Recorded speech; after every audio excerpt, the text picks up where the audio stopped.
Bismillahirrahmanirrahim.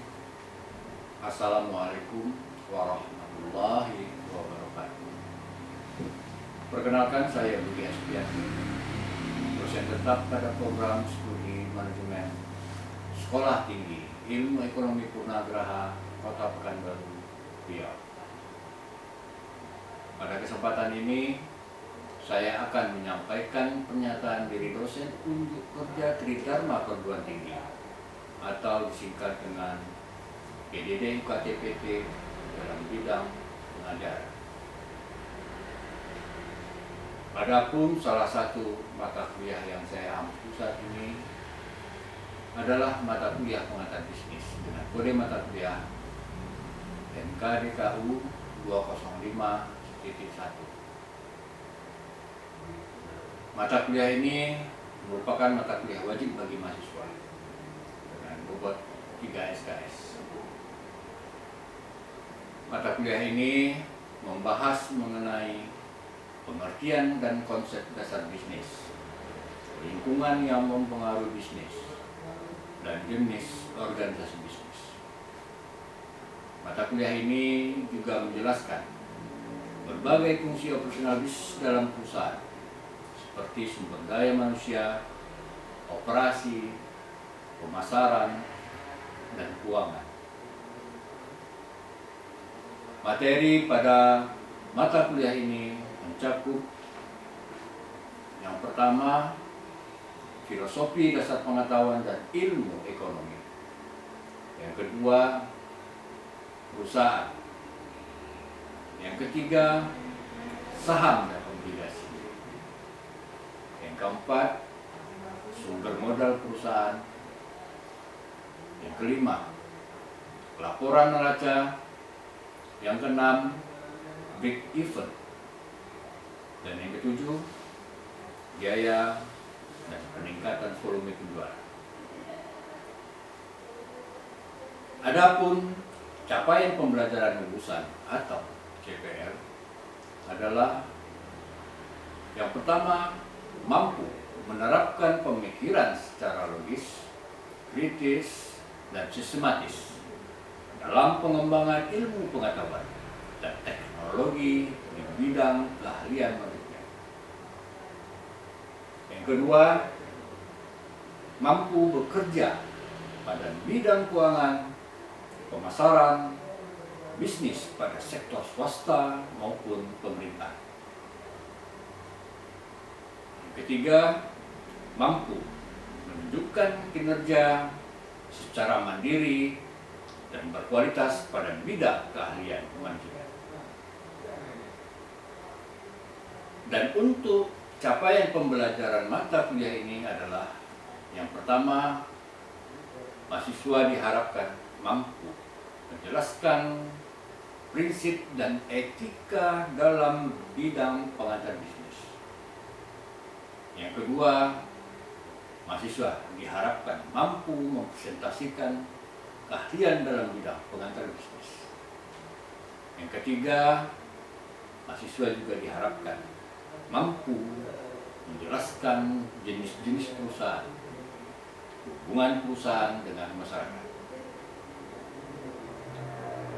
Bentuk pembelajaran yang saya terapkan adalah sistem learning atau tatap muka dengan mahasiswa. Sedangkan metode pembelajaran yang saya terapkan adalah presentasi, diskusi, dan tanya jawab. Untuk bobot penilaian, saya menggunakan 3 indikator, yaitu pertama, keaktifan mahasiswa selama pembelajaran. Yang kedua, kehadiran mahasiswa dalam kelas. Yang ketiga, sikap dan perilaku mahasiswa. Demikian pernyataan diri saya mengenai pelaksanaan pembelajaran pada mata kuliah pengantar bisnis. Berikut ini adalah cuplikan pembelajaran secara luring dengan mahasiswa. Selamat menyaksikan. Sekian dan terima kasih. Wabillahi taufiq wal hidayah. Wassalamualaikum warahmatullahi wabarakatuh. Assalamualaikum warahmatullahi wabarakatuh. Waalaikumsalam warahmatullahi wabarakatuh. Salam sejahtera untuk kita semua. Pada kesempatan kali ini, saudara-saudara sekalian, kita akan membahas mengenai usaha. Sebagian besar dari kita, saudara-saudara mungkin sudah tahu ya, arti pengertian dari perusahaan. Karena kita bisa lihat di sekeliling kita dan banyak kita lihat juga di media sosial, media informasi, banyak berdiri usaha-usaha, perusahaan-perusahaan dalam segala bidang. Dan juga mungkin di antara kita rekan-rekan sekalian berada di dalam perusahaan tersebut. Nah, sebagian besar dari saudara sekalian adalah sebagian besar karyawannya. Karyawan ada yang punya usaha. Ya, dalam hal ini kita coba diskusi mengenai usaha ini. Mungkin dari kawan-kawan, dari rekan-rekan ada yang kasih pandangannya mengenai perusahaan ini. Ada yang bisa sebelum kita membahas di dalam lagi. Ini Muhammad bisa kasih sedikit pandangannya mengenai perusahaan. Karena di sini kita banyak kita lihat usaha-usaha, perusahaan-perusahaan, baik itu dalam bentuk PT, CV, firma, apotik, rumah sakit, terus juga perusahaan-perusahaan yang bergerak di bidang industri. Ya. Bisa kasih sedikit pandangan, Muhammad atau Nadia, agar kita bisa ini saling berbagi informasi. Mungkin di antara kita ada yang belum mengerti atau paham mengenai perusahaan. Muhammad?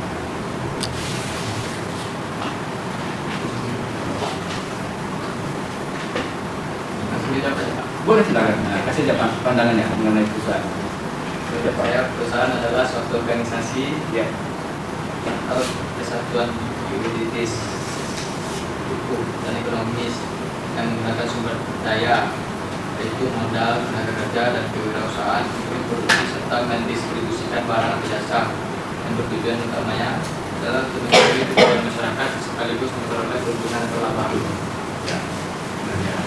Jadi apa yang disampaikan Muhammad pada dasarnya di sini menekankan kepada bentuk produk dan jasa, yang mana dari produk dan jasa ini diharapkan bisa memberikan nilai keuntungan atau profit ya, laba dari sisi perusahaan sendiri, dari sisi usahanya maupun bagi si konsumennya yang memakai jasanya atau yang membeli produknya.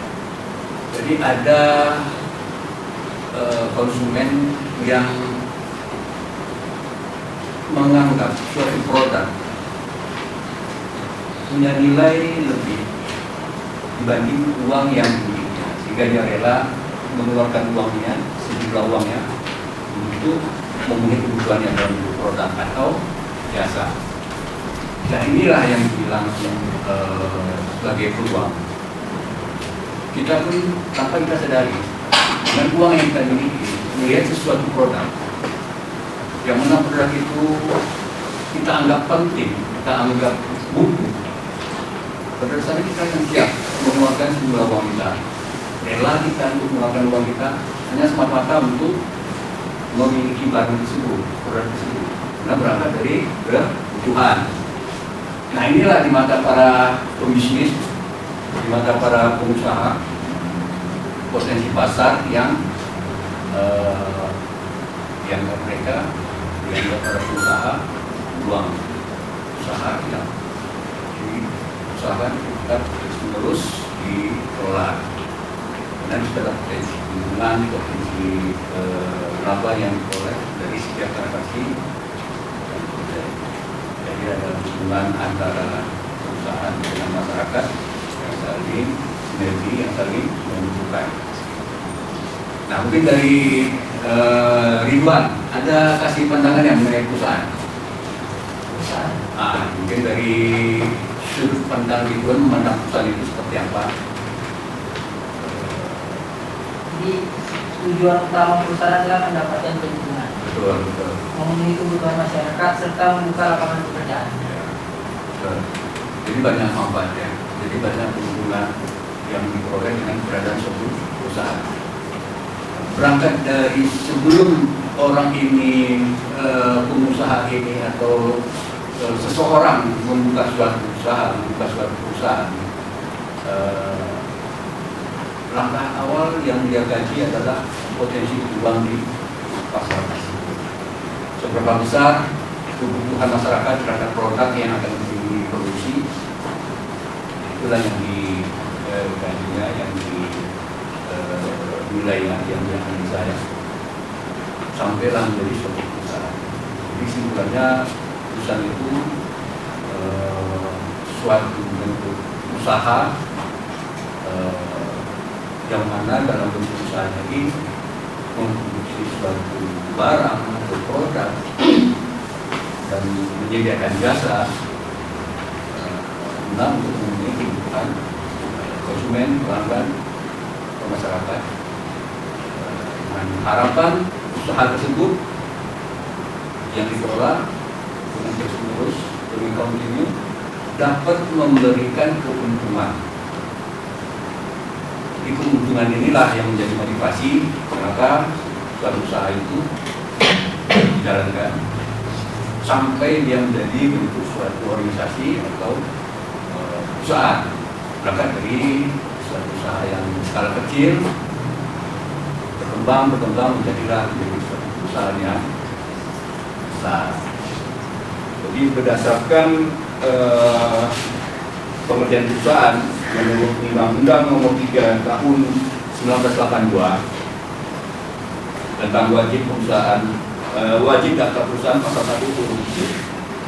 Perusahaan itu adalah setiap bentuk usaha yang menjalankan setiap jenis usaha yang bersifat tetap. Jadi perusahaan itu orientasinya harus tetap. Itu kalau dia buat produk A, selamanya akan tetap produk A itu terus akan dibuat. Produk air minum terus yang akan dibuat. Jadi tidak berubah-ubah. Makanya di sini didefinisikan bersifat tetap. Jadi harus kita ingat produk yang dibuat, produk yang diproduksi prinsipnya harus tetap dan terus menerus.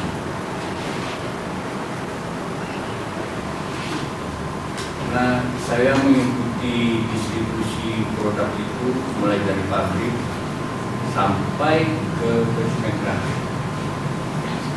Nah, posisi kita di situ adalah sebagai prinsipal. Kita sebagai pelaku distributor nasional dan distributor lokal. Tugas kita itu adalah merintis, membuka jalan. Ini salah satu bentuk aktivitas perusahaan yang saya kasih gambaran kepada kawan-kawan. Mulai dari pengiriman dari pabrik sampai ke distributor yang kita tunggu, bukan baru. Terus dari distributor sampai dikirim lagi ke sub distributornya. Terus dari distributornya dikirim lagi ke saudaranya, ke grosir sampai ke konsumen terakhir. Nah, konsumen terakhir ini apa aja? Nah, jadi ada segmentasi pasaran dari situ. Ada namanya high-end, ada namanya food place, ada namanya moderate market, ada namanya regional market. Ini masing-masing potensi pasarnya berbeda-beda. Ada namanya juga hangout. Nah, disitulah habisnya produk tadi di Indonesia. Nah, tugas kita samping kita membuka jalan, merintis, kita juga memantau Kolme, terus markernya ya distribusinya oleh pihak distributor, oleh pihak distributor. Begitulah beban kerja kita. Jadi saya melihat alur distribusi ini sangat penting. Jika kita tidak bisa memahami atau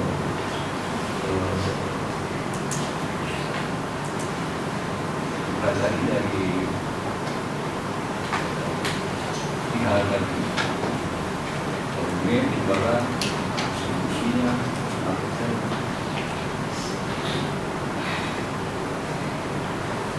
dan kita akan bisa dari tadi yang harus saya sampaikan mengenai ancaman tadi. Jadi market share ini sendiri di samping produk kompetitor, dan juga produk distributor juga bisa mengambil market share kita.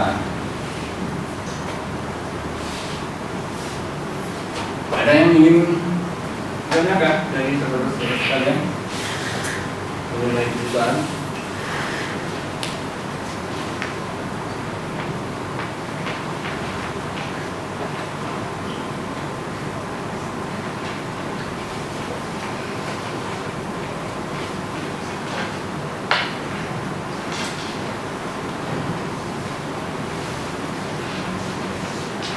Ada ya. Jadi begini, kita coba membahas di dalam perusahaan itu ada unsur-unsurnya. Jadi unsur-unsur perusahaan itu sendiri ada usaha, terus usaha. Bentuk usaha adalah organisasi usaha atau badan usaha yang menjadi wadah penggerak setiap jenis usaha. Bentuk usaha atau bentuk hukum perusahaan dapat berupa perusahaan perseorangan, persekutuan, dan badan hukum yang didirikan, bekerja dan berkedudukan dalam wilayah negara Indonesia. Jenis usaha. Nah, jenis usaha merupakan kegiatan dalam bidang ekonomian yang mencakup perindustrian, perdagangan, jasa, pembiayaan yang dijalankan oleh badan usaha secara menerus.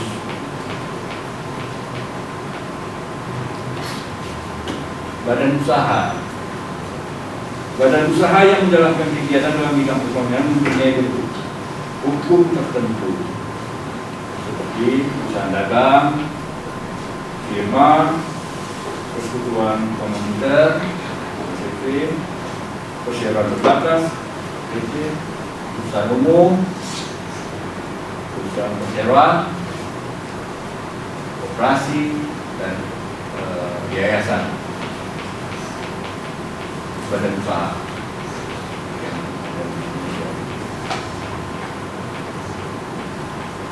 Kegiatan dalam bidang perekonomian, setiap perusahaan menjalankan kegiatan usahanya dalam berbagai bidang yang meliputi bidang perindustrian, perdagangan, jasa, dan pembiayaan.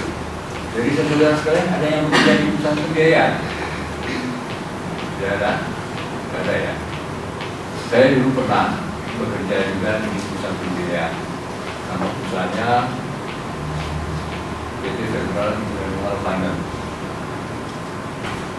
Ada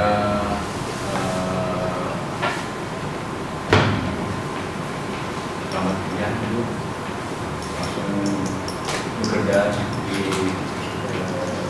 perusahaan tersebut. Di situ saya melihat konsep dari perusahaan pembiayaan. Ada yang bekerja di perusahaan pembiayaan? Tidak ada ya? Nah, pengalaman saya menceritakan pengalaman saya mengenai perusahaan. Masing-masing perusahaan ini bentuk usahanya berbeda-beda. Dan saya juga pernah bekerja di perusahaan perkebunan, bentuknya juga beda, jadi usahanya juga beda. Yang kita coba jabarkan perusahaan. Kenapa saya sampaikan? Saya menceritakan pengalaman. Karena ini fakta. Karena kita saudara sekalian punya pengalaman, kita berbagi pengalaman ya. Belum ada ya, belum ada pernah menjadi pembiayaan. Belum ada ya. Nah, PT Federal International Finance ini bergerak di bidang pembiayaan. Di saat itu di tahun 2002 PT FIF ini fokus dia membiayai sepeda motor merek apa? Tahu nggak nama perusahaan Federal International Finance? Tahu? PT FIF? Tahu? Ada yang nggak tahu PT FIF? Pernah leasing sepeda motor? Tahu? Tahu? Hah? Tahu ya? Ya.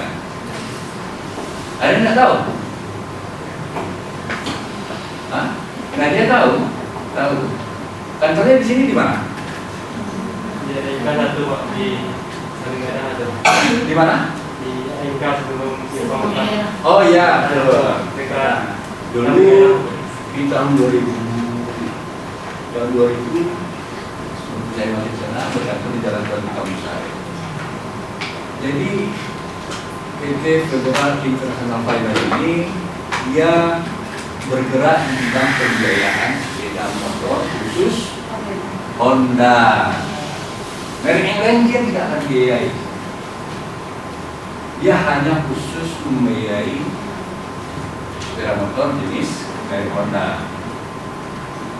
Nah, kenapa kebijakan itu diambil? Karena PT Federal International Finance merupakan salah satu anak perusahaan Astra. Astra Indonesia memproduksi sepeda motor Honda. Rekan yang ada saya sampaikan mau ditanyakan kita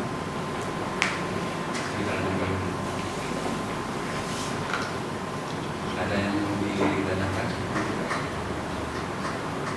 Saya berharap ya dari materi yang kita sampaikan bisa menjadi pembelajaran untuk kita, paling tidak punya manfaat buat kita.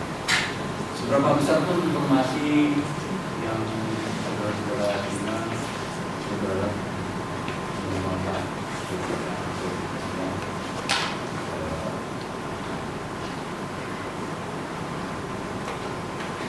Dapat kiranya bisa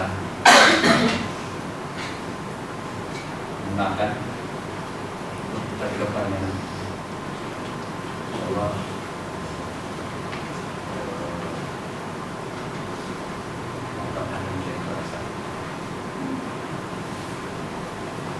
Dari Muhammad ada yang mau ditanyakan kira-kira? Cukup ya. Dari Rahayu, Masya ini seorang ustazah. Ridwan, cukup ya, luar biasa. Dari Nadia, cukup ya. Oke. Penyampaian mata kuliah pada hari ini saya cukupkan sampai dulu. Minggu depan, insyaallah nanti kita akan coba bahas lagi dan apa yang kita sampaikan, apa yang kita pelajari hari ini bisa membawa manfaat untuk kita semua.